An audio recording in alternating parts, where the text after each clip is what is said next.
set aside that the things that I tried were in my life just to get high on.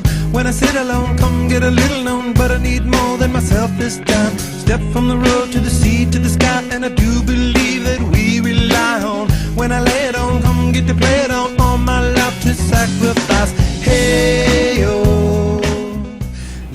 We arrived at Irkutsk in the evening. Tamara met us at the train station. She said we were lucky as it was only -2 that day, and asked us if we were ready for the Russian winter because it was most likely that temperature would drop to -20 as the day before. Irkutsk was white. Anywhere you would look around, it was covered in the heavy blanket of snow.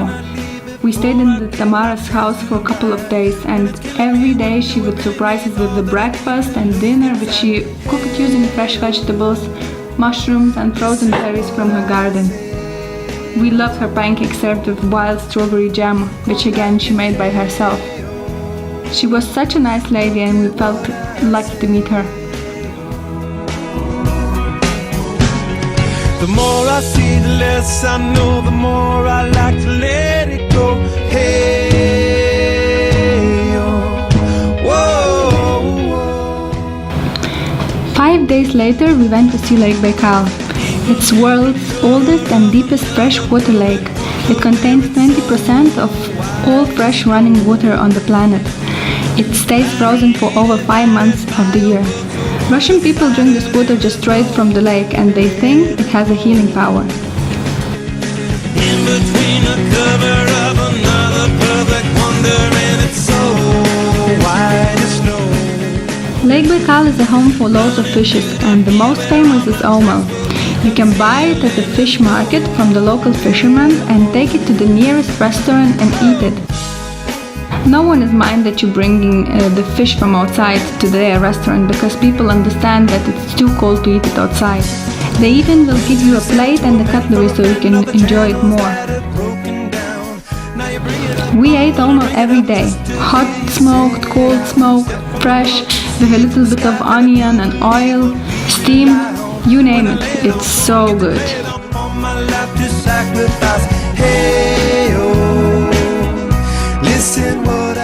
From this point, we start to feel freezing Siberian weather. It was so cold, wind was frosty, and our cheeks would go numb from its bites. We had to go inside to warm up every hour.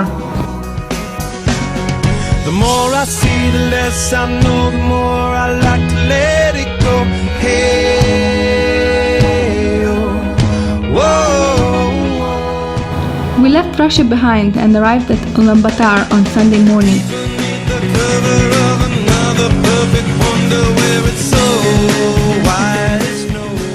The atmosphere in the Golden Gobi hostel was amazing.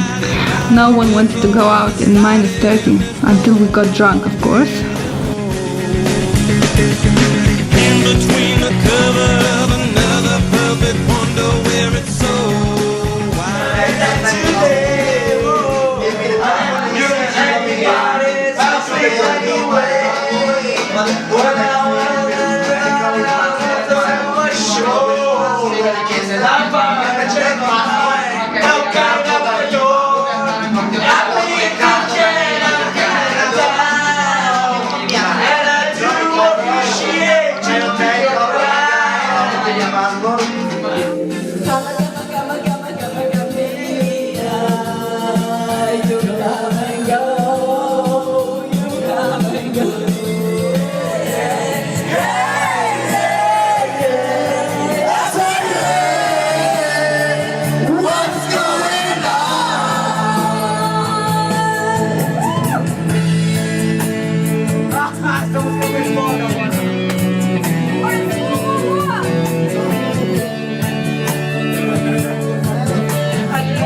The next day, hangover was banging at our doors, and we could not imagine what was waiting for us.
Mongolians have deep and old traditions which are not forgotten and carried away to this day. It's an age and man-oriented society, and you should know basic rules before entering the family gear. We had 2 hours training day before, where we learned loads of simple but important rules.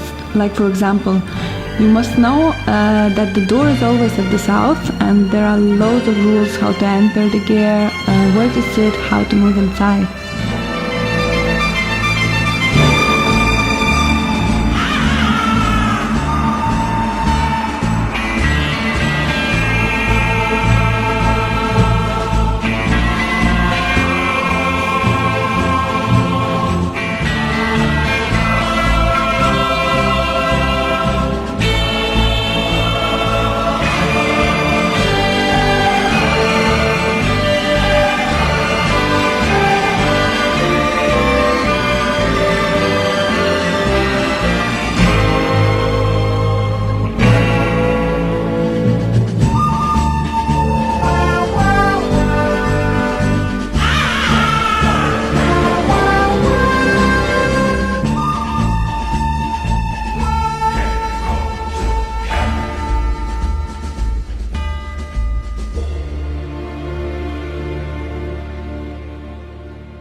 Clothes are sacred for Mongolians, and you should not touch them without the permission. Hat plays an important role in body language, and by no means we can take it off in a gear or place it on the chair because it's a sign of the claiming the territory. Mongolians like to wear very nice, traditional and richly decorated clothes, which is complete opposite to their simple lifestyle. This made our stay very special, as it felt that these people are dressed for some kind of festival every day. The Normans don't have many clothes, and the wardrobe is compact and unique.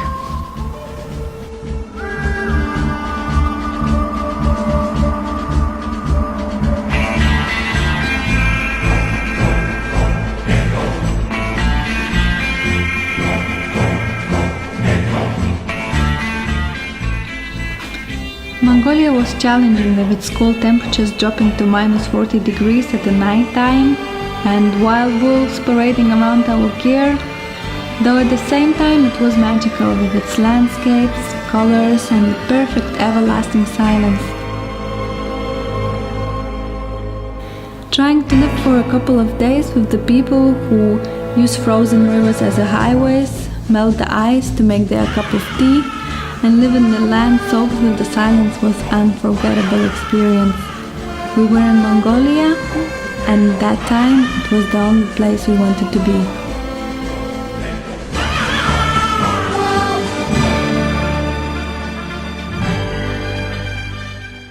I'm gonna tell you about my boyfriend.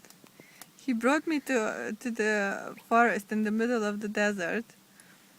Forest in the middle of the desert? Yes, national park in Mongolia, -40.